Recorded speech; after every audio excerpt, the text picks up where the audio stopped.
This was handled at a very senior level of these departments. It wasn't handled in the ordinary way that investigations or counterintelligence activities are conducted.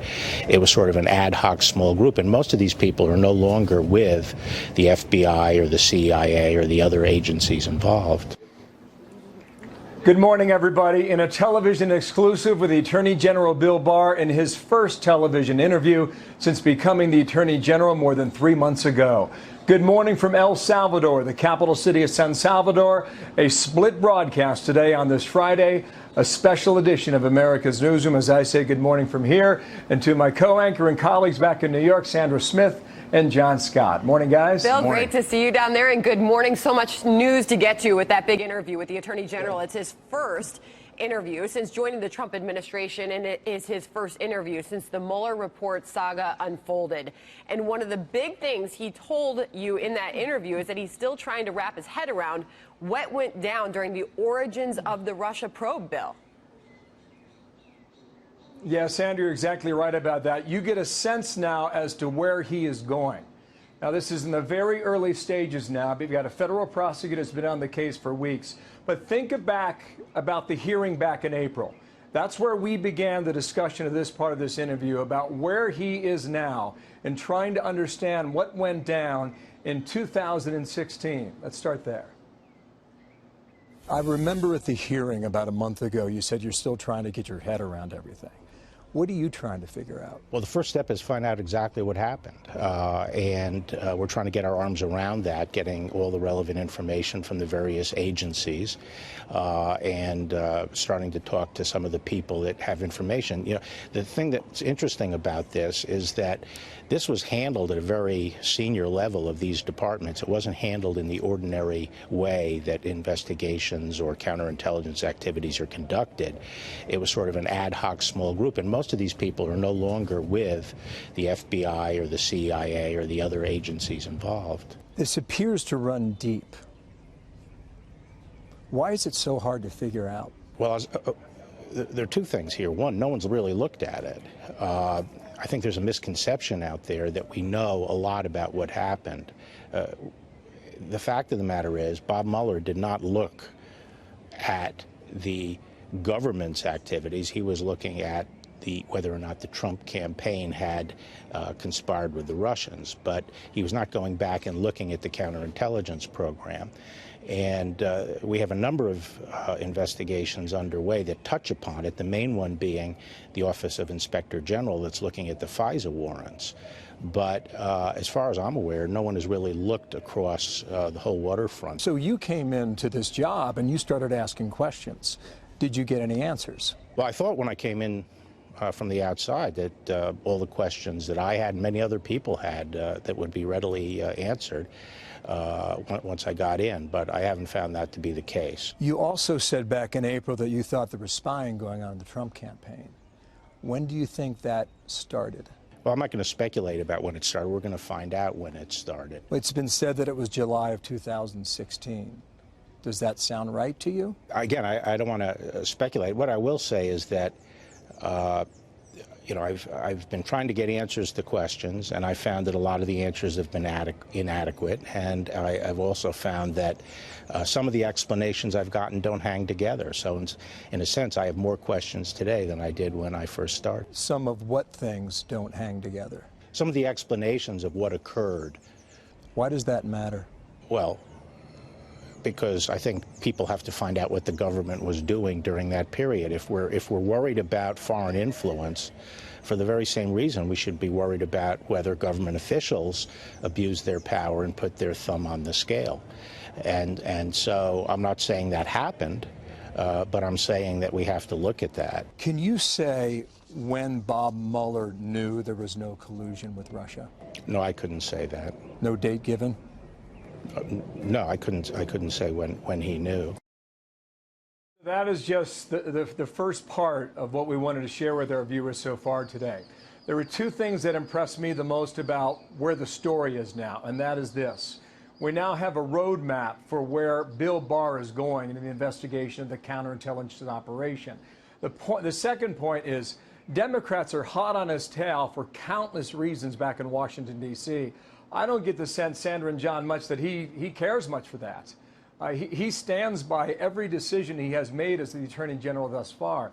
And by the way, the reason he came here was to express the level of support the U.S. government has to work with law enforcement here in El Salvador and crack down on criminal gangs like MS-13 that are causing so many problems back home and along the southern border. We went to a jail yesterday to conduct this interview. It was about 30 minutes west of the capital city, San Salvador. And we walked through jail cells with him, with members of MS-13 behind bars. It was a stunning sight to see. You can imagine how hot and sweaty it is in a prison cell like that in the middle of the day. But he wanted to be here and make sure that they know that the United States will continue to help them crack down on these criminal elements, which has been a big problem here. There is progress on that we can share with you a bit later in our program, too. They believe over the past 3 years they've been able to cut down the problems by about 50%. That means the killings, the stabbings, the shootings here in El Salvador. And so for these Northern Triangle countries, Guatemala, Honduras, El Salvador, that's a big part of this whole immigration overhaul plan, Sandra and John. So more coming up shortly. Back to you guys now in New York. Really great stuff so far from down there. Bill, we look forward to seeing more from that interview in a moment. But first, to react to what we've seen so far, let's bring in Congressman Devin Nunes, ranking member of the House Intelligence Committee. Congressman, you've been listening to this interview that just happened in El Salvador with the Attorney General.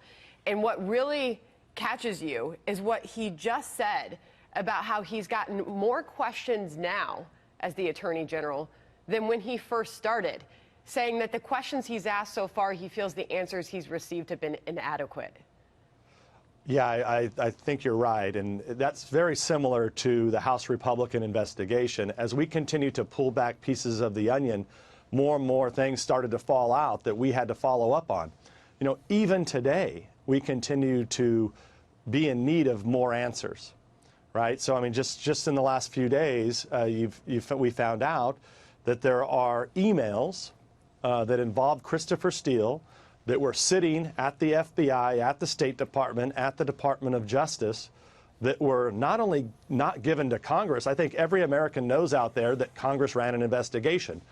Anything involving Christopher Steele, the spy that the Clinton campaign ultimately hired, should have been given to Congress. Now, how did we just find out about this in the last few days? So, and I can go on and take up your whole show with questions that I have, but I think what you're seeing is you're seeing a real Attorney General, a professional, and someone who's not going to take this poisonous garbage that the Democrats and the Clinton campaign started, and irresponsible people in Congress and the media continue to put out there and poison people. We'll see what his investigation turns up. But meanwhile, you did not see the Attorney General shy away from that word spying, which we know was a point of contention and a point of criticism for many Democrats when he testified on Capitol Hill. Sandra, it's ridiculous. Every American out there knows what spying is. This is all about narrative building by the left to cover up what they did, and you have accomplices in the media. This is foolishness. And I think that's what you're seeing the Attorney General do. He's just like, look, I was a citizen out there on the street like everybody else. I used to work at the Department of Justice. Now I'm back. I know what a spy is. I mean, he used to work at the CIA, for God's sakes. I mean, I've never seen something so ridiculous where the media is culpable for this nonsense. Everybody in the media ought to be laughing at these politicians who are talking about how, oh my God, they're calling it spying. It's a joke. It's a joke. Well, there was the who, as far as questions answered by Bill Barr in that interview, in talking about him digging into exactly what happened at the origins of this Russia probe. He said this was handled at very senior levels. He made that point very clear at the FBI, the CIA, and other agencies that were involved, referencing an ad hoc small group of people, many of which who are not even at the agencies anymore. Yeah, and let me get to the heart of this problem, because I think the American people are just starting to learn what this means. So when you run a counterintelligence investigation, okay, it's very different than a criminal investigation. Counterintelligence is almost always used to go after foreigners that are trying to do harm to Americans or our allies. Okay, so it's very rare to go after an American using counterintelligence. Okay, I mean, it's got to be something really, really high level, possibly involving someone who's leaking to our adversaries. In this case, we have yet, Bill asked the question to the Attorney General about what did Bob Mueller know? When did he know there was no collusion? Bob Mueller knew the day that he walked in the door, there was no evidence of the Trump campaign colluding with Russians. Think about it. We spend tens of billions of dollars, right, collecting emails, phone calls, all the things that people know that we have the capability to do. We have human assets all over the country. I don't think, Congressman, that he has stated that publicly, so I don't know what evidence you have of that. No, what I'm saying is that Mueller knew. The Attorney General didn't answer that question, but what I'm able to answer that because we looked at all the work, we looked at all the intelligence. We've known for our report came out a year ago.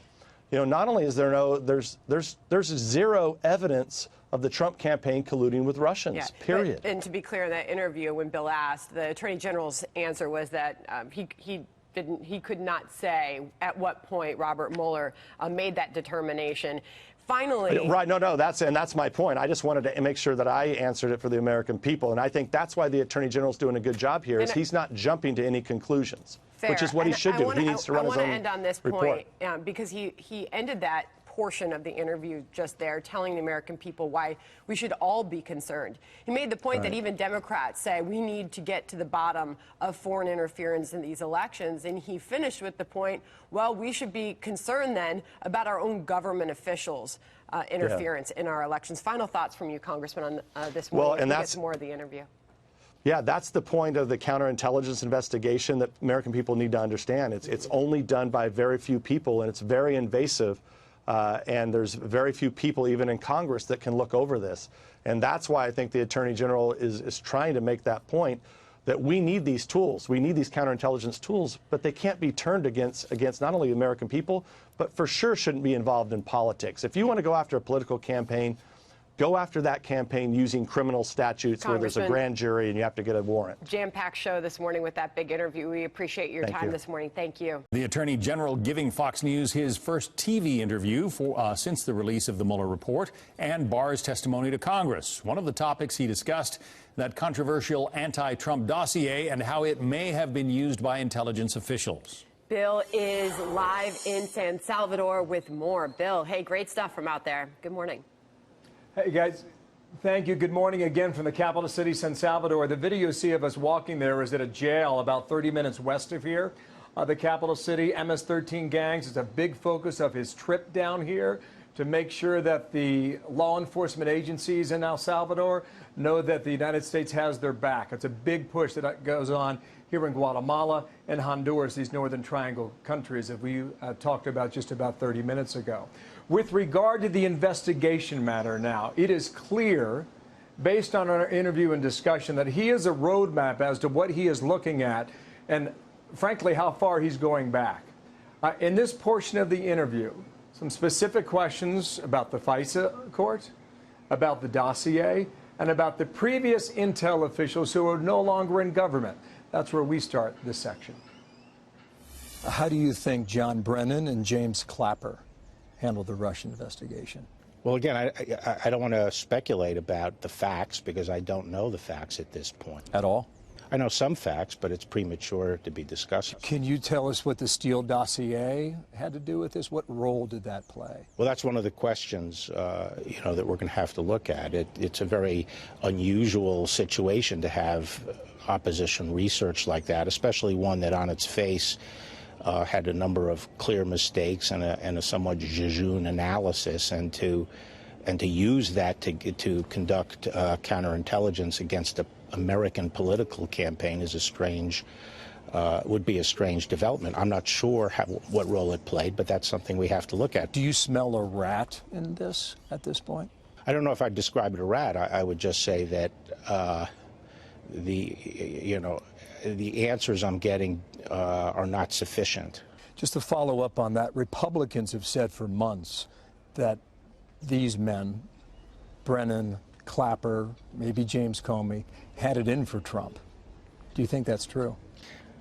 Again, I'm not going to speculate about their motives. In the period of time between Election Day and the inauguration, did anyone in government or in intelligence, did they take action to justify their decisions? Between Election Day, did you say? Between Election Day of 2016 in November and Inauguration Day. I think there were some very strange developments during that period. That's one of the things we want to look into.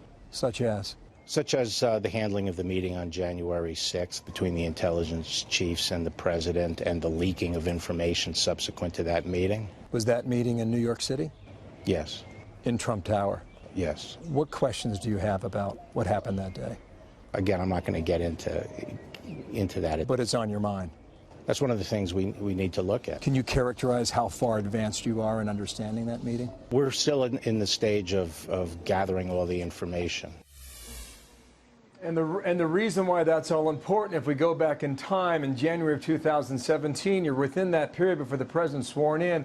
James Comey is meeting at Trump Tower in New York City, pulls the president aside, briefs him on the dossier, makes him aware that they are aware, and then, as James Comey has said, he left that Trump Tower meeting, went out to Fifth Avenue, got into his black SUV, and then transcribed the notes from his meeting.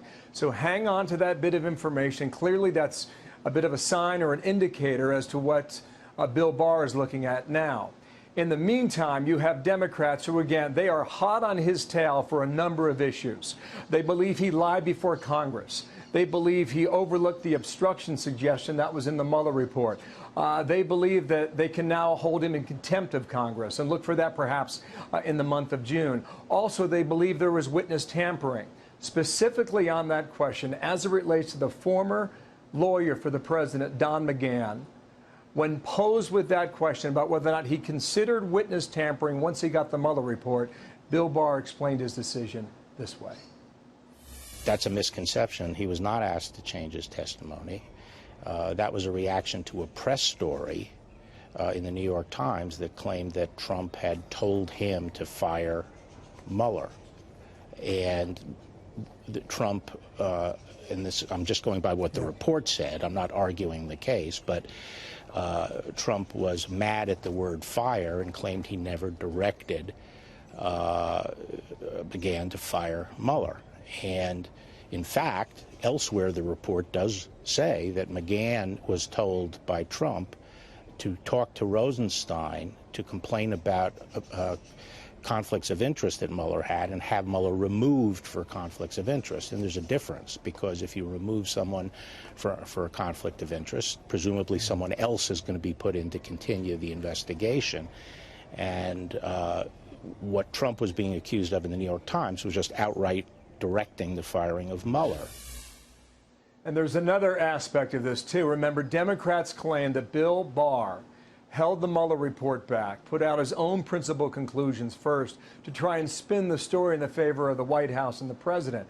I asked him specifically about that spinning. He said, shooting right back to Democrats, saying that they didn't have the opportunity to spin the story themselves. I'll just make one more point, Sandra and John. Going back to the Steele dossier, in his own words, Bill Barr describes that dossier on its face it had a number of clear mistakes. So how was it used? In which hands did it go? Why was it approved? All of this, again, is part of that investigation. An investigation, I will point out, that could take a very long time. 12 months is not a short period of time for the way the legal process can work in the U.S. And with regard to the Inspector General's report, remember, 2 investigations currently underway under the purview of Bill Barr. The IG report apparently is not finished, he told me yesterday. He has not seen it. It is not ready to be made public. With regard to this investigation, it could be some time before that new federal prosecutor really gets into the meat of what was going on in the intelligence community during the Obama administration, especially that period of time between Election Day 2016 and Inauguration Day, the 3rd week in January. Bill Barr saying he believes the White House fully cooperated with the special counsel's investigation and that he can understand why the president is so frustrated with all of the aftermath. And back to you now, Bill, for the next part of this big interview as we await more. Bill. Yes, Sandra, he talked a lot about Nancy Pelosi. He talked about Bob Mueller, his relationship with him, his relationship with Donald Trump, what he thinks about James Comey today. I'll get all that in a moment here. But remember what the president's position has been from the beginning. Called it a hoax, called it a witch hunt, and I asked the Attorney General about that. Mueller decided not to attempt to subpoena or force the issue with the president, so he made that judgment. I did say the White House cooperated, and what I was referring to there was the truly unprecedented delivery of information in the form of millions of pages of documents and the ability to interview White House staff, including the president's White House counsel, with no holds barred, no privilege claimed at that point or anything. So that was unprecedented, and that's what I was referring to when I said the White House. So you find that satisfactory on behalf of the White House? It's more than satisfactory. And Bob Mueller obviously felt it was satisfactory. He reached his conclusions in his report. Let me come back to that point. The president calls this a witch hunt. He calls it a hoax. Would you agree with that? Well, as I've said, if you were the president, I think you would view it as a witch hunt and a hoax, because at the time he was saying he was innocent and that he was being falsely accused. And that's, if you're falsely accused, you would think that something was a witch hunt. I have to say, you know, when you step back and look at this, two and a half years of his administration, 3 years of Trump, you know, the campaign and then the first part of his administration, he has been hammered for something, you know, for allegedly conspiring with the Russians. And that, we now know, that was simply false. Are you comfortable using those words? Witch hunt? Hoax? I use what words I use, and it was an investigation, but I think if I had been falsely accused, I'd be comfortable saying it was a witch hunt. You mentioned Bob Mueller a few moments ago. Were you surprised that he came back with no recommendation on that obstruction charge? That surprised you? Yes, that surprised me. Because the function of a prosecutor is to make a call one way or the other. Did you ask him why? Yeah, we discussed it. What did he say? Well, you know, I already have said that we met on March 5th before he delivered the report, and he gave an explanation for it, and it's pretty much reflected in the report. You're okay with him testifying? Absolutely. He works for you? Yes. Or under you? Yes. Or did? What seems to be the holdup? Jerry Nadler said this week it will happen soon. Perhaps it happens in June or not. Do you have any information on that? My understanding is that Chairman Nadler is talking this over with Bob Mueller and his staff and trying to schedule it. So you expect it to happen? I have no reason to think it won't. Do you believe members of Mueller's team around him put pressure on him to include certain aspects in that report? I don't want to speculate because I just don't know. Do you believe he gave in any of that pressure? I don't want to speculate. I really wasn't there to watch the interaction of his staff. Yeah, a lot of this now, just a bit of context here with regard to the Mueller stuff. There's a piece in the Wall Street Journal just this morning. It went online last night about the holdup with Bob Mueller's testimony in the House. There could be executive privilege matters that would prevent Bob Mueller from answering a lot of these questions. So there's a debate as to when this happens, and some are making a case that it could be pushed off even further. I think the first part of that answer, though, it needs a little bit of context as well. Democrats have been levying heavy charges against Bob Mueller, saying that he's protecting the president. He's doing all the spinning here because he said the White House fully cooperated with the Mueller investigation. But there was no sit-down interview.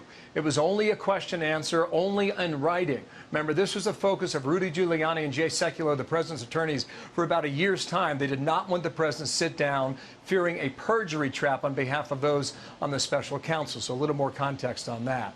Now we move into more criticism on behalf of Democrats. Remember, Nancy Pelosi calls him out as a liar for his testimony on the Hill back in April and the 1st and 2nd of May. Now, just this week it happens that Bill Barr and Nancy Pelosi saw each other on Capitol Hill. Let's go back to this exchange, and starting with the House Speaker. Now, let's move further into that aspect of this, because you are being heavily criticized by Democrats, by the House Speaker Nancy Pelosi. She believes you lied under oath. What do you think of that charge? Well, I think it's a laughable charge, and I think it's largely being made to try to discredit me, partly because they may be concerned about the outcome of a review of what happened during the election. What does that mean? That means they may be trying to undermine my credibility, but obviously you can look at the face of my testimony and see on its face that there was nothing inaccurate about it. You reportedly had a conversation with her this week. Yes. What did you say to her? I wouldn't call it a conversation. It was more like an icebreaker. I was introduced, and I asked her if she had brought her handcuffs with her. And she said? I didn't really quite hear what she said, but she wasn't unpleasant about it. What she will say, and Democrats will say, is that you were spinning on behalf of the president with the principal conclusions that you released. They leveled charges that you held back the Mueller report for several weeks. Were you spinning for the White House to buy some time? No, I wasn't. I think what they're really perhaps annoyed about is that they didn't have an opportunity to spin, and that the fundamental findings of the report were out there for everybody to see, and they were not in a position to spin.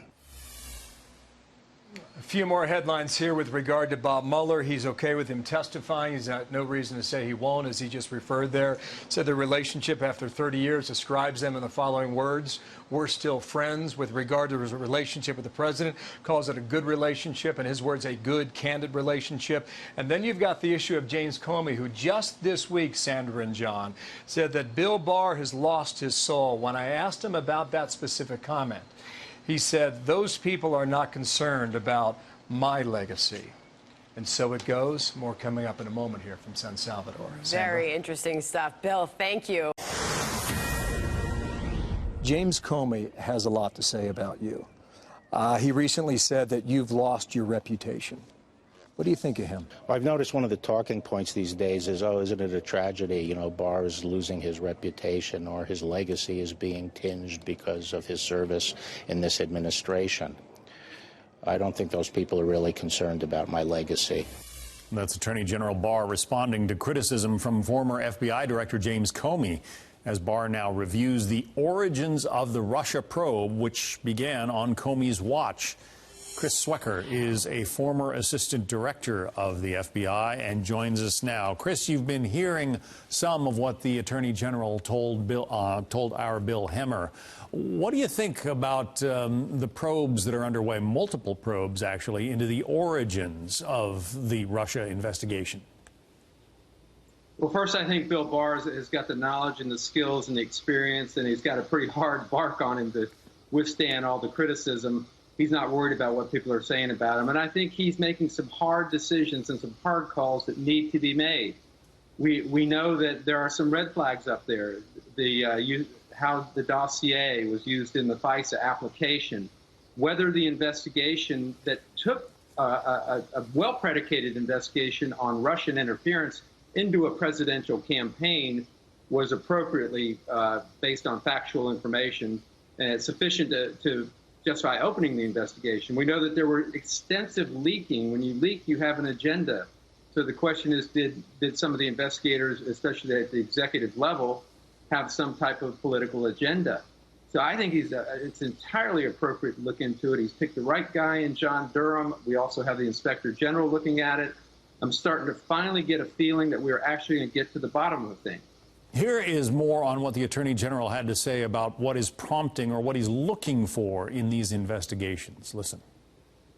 I think people have to find out what the government was doing during that period. If we're worried about foreign influence, for the very same reason we should be worried about whether government officials abused their power and put their thumb on the scale.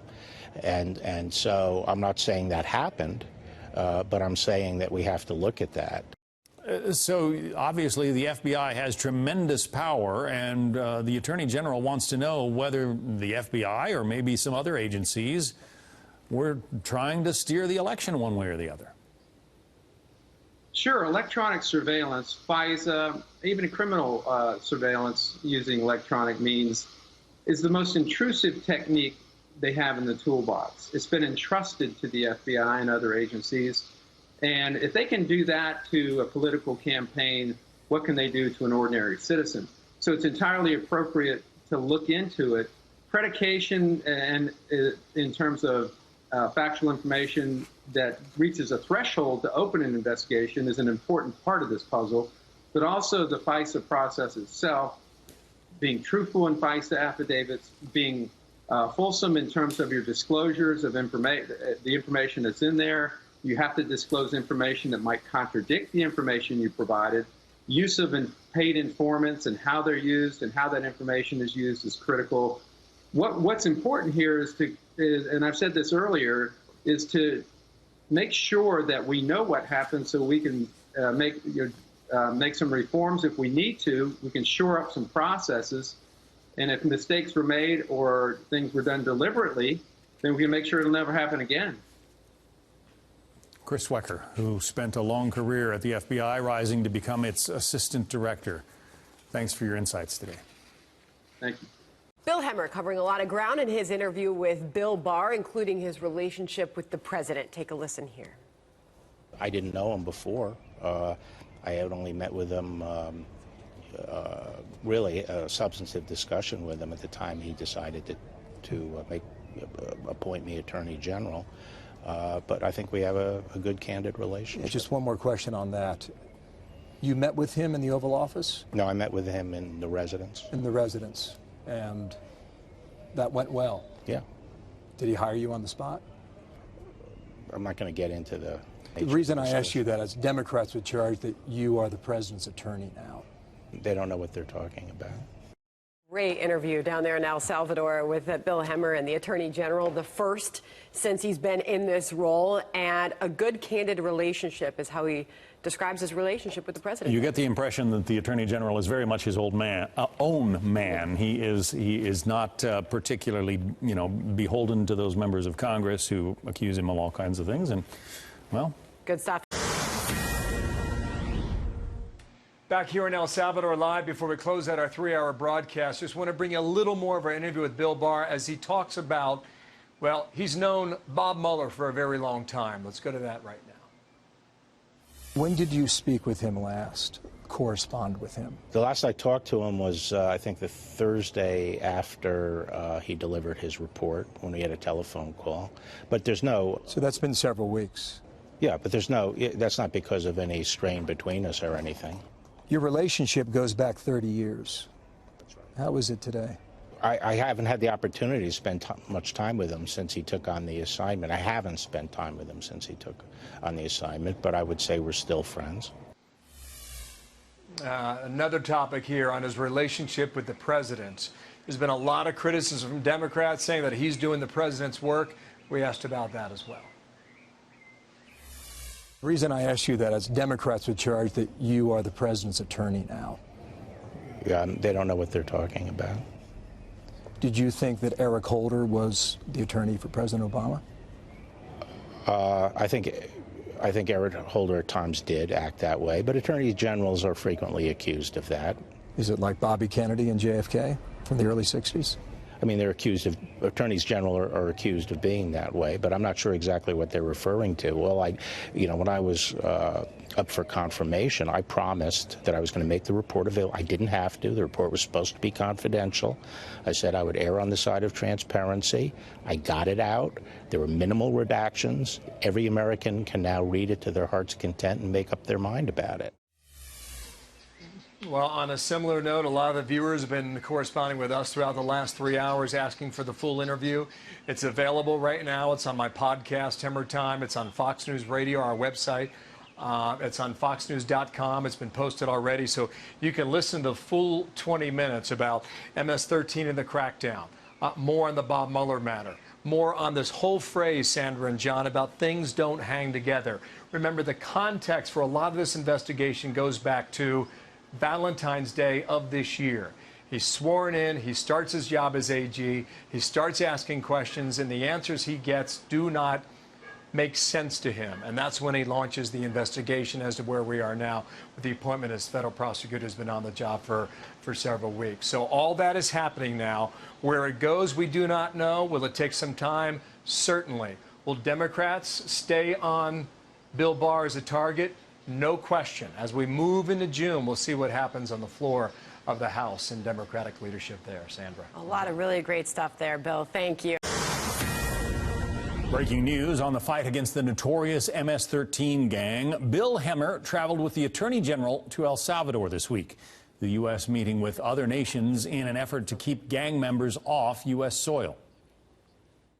Obviously, one of the big challenges we face right now in law enforcement is the humanitarian crisis on the border, and a lot of that is being driven by families coming up from Central America. A related factor to that is the gang violence that's prevalent in these three Northern Triangle countries, MS-13, the 18th Street Gang. And so the Justice Department has a very robust program down here to help the governments attack this drug problem. We're working very closely with them. Are you seeing success? There's been a lot of success. In the last 3 years, the murder rate has dropped in half here in El Salvador. And in 3 years, in the Northern Triangle, we've been able to charge over 7,000 members of MS-13 and the 18th Street Gang. It's a great partnership we have with them, and it's helping us in the United States because MS-13 gang members that we can get down here are not going to be coming up to the United States. And also the intelligence we gather here, because we have a big program here to support their wiretapping and other kinds of intelligence down here, we can use that to prosecute MS-13 members in the United States. For example, in last August, we prosecuted 6 MS-13 members in New Jersey using intelligence that was gathered down here. Fox News Alert and more of Bill Hemmer's exclusive interview with Attorney General William Barr, our nation's top law enforcement officer, visiting El Salvador. One item on his agenda, getting a first-hand look at the source of MS-13, the notorious transnational gang that has managed to cross the U.S. southern border and plague so many American cities. The AG addressing the issue head-on with Bill while visiting a prison on the ground.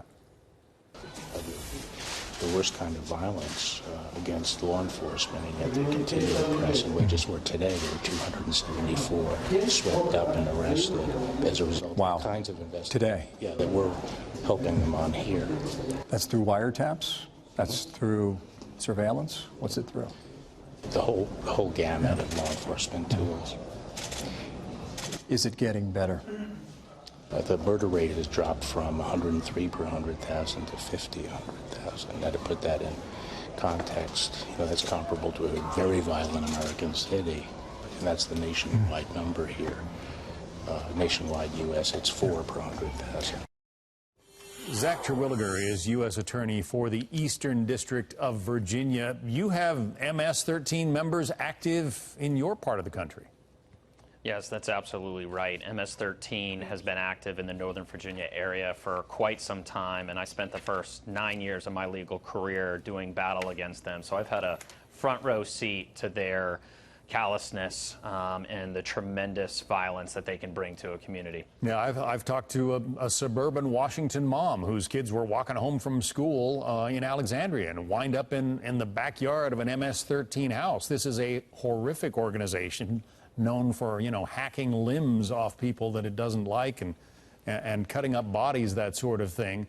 Is the Attorney General right to try to bring the attention on the horrors of this gang?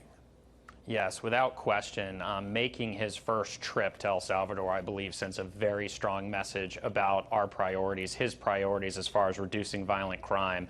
As you just heard the Attorney General mention, it is critical that we have a strong partnership with our Northern Triangle countries. As we deport gang members for criminal immigration violations or at the end of their sentences, we have to have law enforcement sharing of information between ourselves and the national police in El Salvador, along with Honduras and Guatemala. If we can't get a handle on what's happening with MS-13 in the Northern Triangle, that problem is just going to be imported into the United States. So I commend the Attorney General for making that trip. And as he was talking about that coordination of information sharing between vetted units, the use of the wiretaps that they have in El Salvador, as well as just us providing the latest and strongest investigative techniques by the training and support that we can provide. And What's most troubling is MS-13 now and in the recent history is targeting law enforcement, ambushing law enforcement, assassinating law enforcement. And what I've noticed is anything that happens in El Salvador, it's only a matter of time before that crosses the border in the United States. And this being Police Week, it's critical that we protect our women and men in blue. You're obviously really pushing the urgency here and the threat that this continues to pose to our residents here in the United States. At the very end of that clip, you heard the Attorney General answering the question Bill asked about, is it getting better? And he referenced specific numbers to quantify the improvement that we are seeing under this administration. The murder rate, he said, has dropped from 103 per 100,000 to 50 per 100,000. He said it wasn't positive on those numbers, but that would be a significant improvement from where things were. Without question, the violence in the Northern Triangle has gone through peaks and valleys, and I am really buoyed by that information and hearing that information. However, my experience with MS-13 is you can keep them down, but if you don't keep the pressure up, if you let up just a little bit, that void will be filled by younger, more aggressive gang members. So while that is tremendous work that we should commend our law enforcement partners for, we need to keep the pressure on and make sure we eventually snuff out this gang. Ominous that you suggest that, you know, the violence that has been plaguing El Salvador and the Northern Triangle countries, that is coming here. I mean, the Attorney General obviously is applauding efforts to eradicate MS-13, but you're suggesting, you know, it's like mushrooms. It is going to continue in this country? Well, I think we have made an incredible stride in our fight against MS-13. In the last 2 years, in the way this Department of Justice and this administration has focused on transnational gangs in general, MS-13 in particular, we've created awareness regarding MS-13. 4 or 5 years ago, I would talk to people even in my own community, and they would misstate, you know, is it MS-9? What are we talking about here? MS-13, for better or worse, is a household name. We've identified the problem. We're attacking it. We're fishing with a spear, not a net. And we are being given the tools in terms of additional prosecutorial resources, prioritization by Homeland Security and the Department of Justice and the FBI to go after these gang members. And that's what we're doing. And I think we're having unprecedented success. My only point is we have to keep up the pressure. We can't rest on our laurels now. We need to keep driving because, in my experience, if we don't do that, it will crop up again. Sounds like this Justice Department is doing that. Zach Terwilliger, U.S. Attorney for the Eastern District of Virginia. Thanks. Thank you, Zach.